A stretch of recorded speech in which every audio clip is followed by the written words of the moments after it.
Quand je serai grande, moi, je serai grand reporter.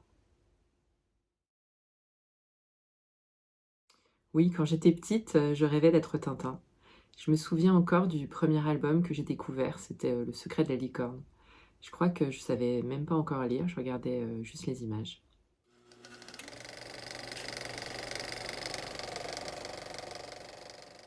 Alors au fur et à mesure que je découvrais ses aventures, c'était clair pour moi, je voulais être lui. Je trouvais ça juste génial, de voyager à travers le monde, de vivre des aventures, de résoudre des enquêtes, d'aider les gens et ce qui, me plaisait par-dessus tout, c'est qu'à la fin, il finissait toujours par sauver le monde.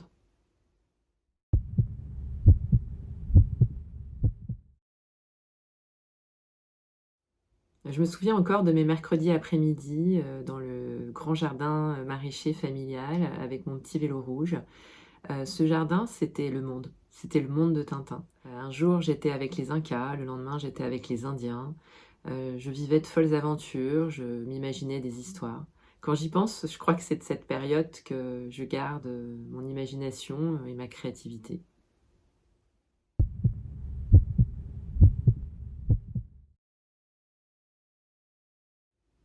Bah, mon rêve d'enfant, dans le village où j'ai grandi et même ailleurs, il avait pas beaucoup de réalité.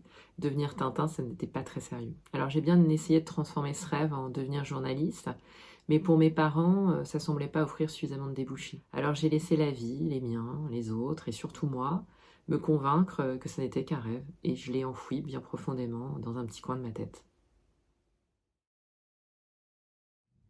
Mais j'ai fini par quitter mon village pour entrer à l'université en économie appliquée, où j'ai étudié Keynes et ses modélisations mathématiques sous toutes ses coutures, sans trop savoir pourquoi, parce que j'aimais pas vraiment les maths. Après, je suis allée faire une cinquième année à la Sorbonne en communication politique. Et là, c'était vraiment un choix. Je crois que mon envie de changer le monde était toujours là. Et à l'époque, je pensais que la politique, les institutions avaient le pouvoir de construire un monde meilleur. Alors je suis entrée à l'Assemblée nationale. Mais le Tintin qui sommeillait en moi devait être toujours là parce que je suis assez vite partie à la conquête d'un nouveau monde, Internet et la net économie. Alors à l'époque, c'est un territoire vierge à défricher. On est en 1999, je deviens directrice marketing d'une start-up américaine et j'ai 27 ans.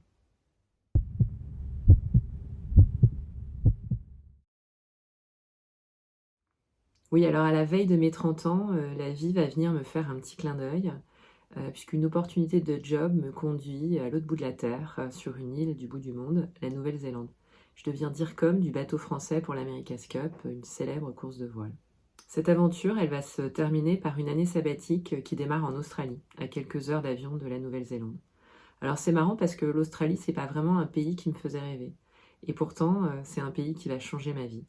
Avec la rencontre d'Uluru, ce fameux rocher rouge au milieu du désert australien, et surtout du peuple des rêves, le peuple primitif d'Australie, les aborigènes. Ma vie a changé le matin où j'ai pris la décision de ne pas escalader Uluru pour respecter ce territoire sacré aborigène. Alors cette décision, elle peut paraître complètement anodine pour moi, mais pour eux, elle avait une réelle importance. À tel point qu'ils me proposent de passer quelques jours ensuite avec eux au sein d'une de leurs communautés.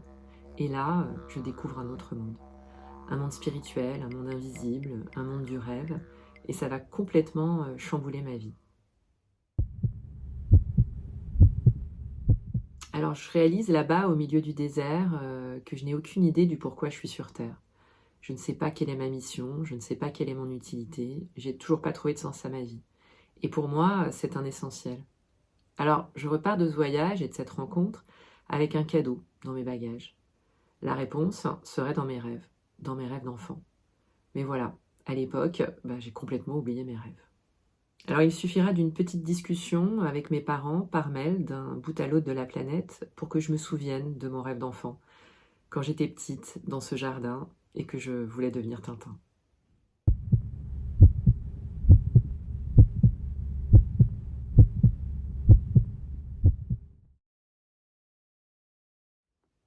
Quand je suis rentrée, réveiller ses rêves, c'était pas si simple. Alors j'ai choisi de transformer ma quête de sens en une entreprise. Et je crée, avec une de mes meilleures amies, l'été en hiver. Notre motto de l'époque, c'était attacher un supplément d'âme à l'entreprise. Alors très rapidement, nos missions s'orientent vers du conseil auprès de dirigeants pour les aider à construire leur vision, leur stratégie, leur marque, leur raison d'être.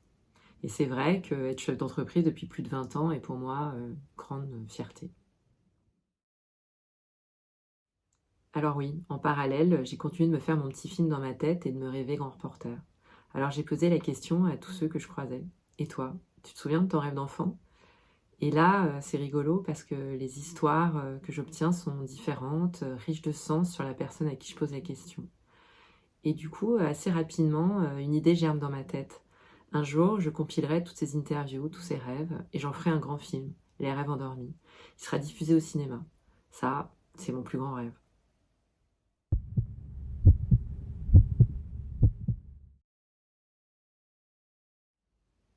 Alors oui, dans ma vie, j'ai toujours été inspirée par des sages, des guides. C'est un essentiel pour moi. Alors avant Tintin, la première de mes héroïnes, c'était mon arrière-grand-mère. Je me souviens encore de ses enseignements, comme regarder le ciel, comme ressentir la terre, ou comme ne jamais, jamais perdre le bon sens paysan. Alors un autre de mes guides, et l'histoire est assez surprenante, c'est Martin Luther King. Ça commence quand j'ai 10 ans, dans les rayons d'un supermarché, où je vois un poster en noir et blanc avec son visage. Et je ne sais pas pourquoi, mais je le veux. Mes parents ne comprennent pas non plus, mais acceptent, et je le punaise sur les murs de ma chambre. Ça continue quelques années plus tard, au collège, dans un cours d'anglais, où j'entends pour la première fois sa voix et son célèbre discours I have a dream. Et là, quelque chose vibre profondément en moi, mais je comprends toujours pas pourquoi. Et puis, il y a peu de temps, le hasard d'un voyage m'emmène à Memphis, là où il est mort. Et là, face à la chambre du Lorraine Motel où il a été assassiné, je comprends. Je comprends que son message de non-violence me touche profondément. Nourrir la peur pour nous monter les uns contre les autres, ou choisir l'amour pour nous rassembler, essayer d'imaginer autre chose, moi ça me parle, ça touche mon cœur et c'est tellement, tellement d'actualité. Et puis ça me reconnecte à mon rêve d'enfant. Je comprends pourquoi je voulais être Tintin et grand reporter. Je comprends ce qui me motive vraiment. Je veux être une voix. Je veux transmettre un message qui ouvre les cœurs.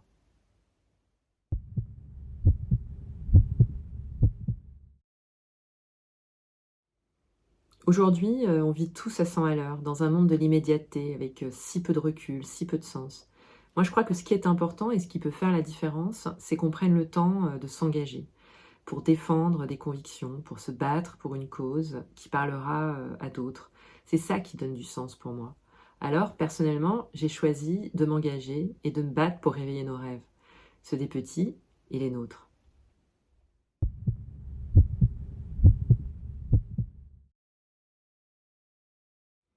Alors j'ai cru pendant longtemps que pour réveiller mes rêves, il fallait que j'aie le courage de changer de vie. Et j'ai réalisé il y a peu de temps que je m'étais trompée. On n'avait pas à choisir. C'est pas l'un ou l'autre. C'est pas ça ou ça. Les deux sont possibles. Alors j'ai créé une autre entreprise, Esperluette et compagnie. Esperluette, vous savez, c'est ce petit signe typographique qui veut dire et. J'ai choisi de transmettre ce message. On peut être soi et trouver sa place.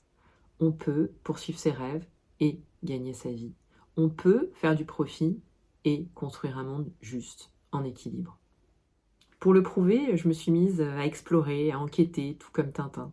Je suis partie à la recherche de nos rêves, ceux des petits et ceux des grands, dans les écoles, dans les entreprises.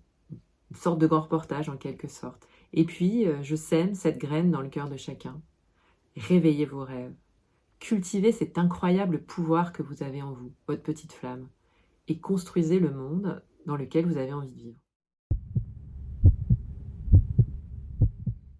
Et puis, à ma façon, aujourd'hui, je suis devenue grand reporter. J'ai réalisé mon rêve à 50 ans. Alors, à vous de jouer. I have a dream that one day, down in Alabama, with its vicious racists, with its governor having his lips dripping with the words of interposition and nullification. One day right there in Alabama, little black boys and black girls will be able to join hands with little white boys and white girls as sisters and brothers. I have a dream today.